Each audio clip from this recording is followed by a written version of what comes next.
అందరి దేవతలకు పండుగలు ఉన్నట్లుగానే కాలానికి సంబంధించిన ఒక పండుగ ఉంది. ఆ పండుగే ఉగాది. ఈ ఉగాది పండుగ చైత్రమాసంలో వసంత ఋతువులో వస్తుంది. ఇది ఋతువులలో మొదటిది కనుక ఋతువులకు రాజు. అందుకే శ్రీకృష్ణ పరమాత్మ ఋతూనాం కుసుమాకరః అంటే ఋతువులలో వసంత ఋతువును నేనే అన్నాడు. దాంట్లో నేనే ముఖ్యమైనది అన్నాడు. ఇది చాలా అందమైన ఋతువు. ఈ వసంత ఋతువుల్లో ప్రకృతి చైతన్యవంతంగా ఉంటుంది, శోభాయమానంగా ఉంటుంది, సకల జీవరాశులు సంతోషంగా ఉంటాయి, అందరూ సంతోషంగా ఉంటారు. ఇలా అందరూ అన్ని సంతోషమయంగా ఉన్న సమయంలో ఉగాది పండుగ వస్తుంది.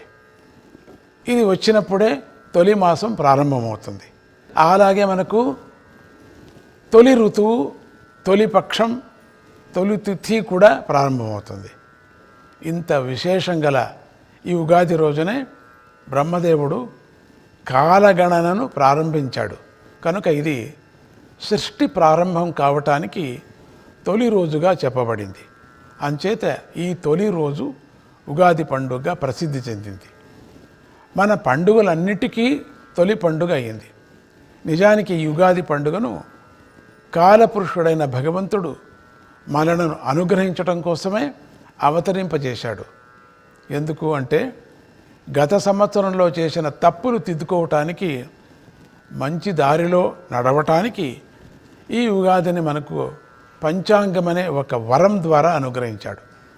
పంచాంగంలో కాలపురుషుడైన భగవంతుడు ప్రజలందరికీ తగినట్లుగా ఫలాఫలాను రాసి అనుగ్రహించాడు. కనుక వాటిని తెలుసుకోవటం వల్ల మనకు కాలం యొక్క తీరు తెన్నెలు తెలుస్తాయి. అంటే ఏ సమయంలో ఏ పనులు చేయాలి, ఏ పనులు చేయకూడదు అనే విషయాలు తెలుస్తాయి, శుభాశుభాలు తెలుస్తాయి. ఇలా పంచాంగం చెప్పిన ప్రకారం నియమాలను ఆచరించిన వాడికి కాలం విలువ తెలుస్తుంది. ఇక ఆ ధర్మాత్ముడికి ఎదురు ఉండదు కదా, అతడి యొక్క జీవితం సుఖంగా సాగుతుంది. ఇతడికి ధనానికి సంబంధించిన ఆదాయ వ్యయాల గురించి తెలుస్తుంది.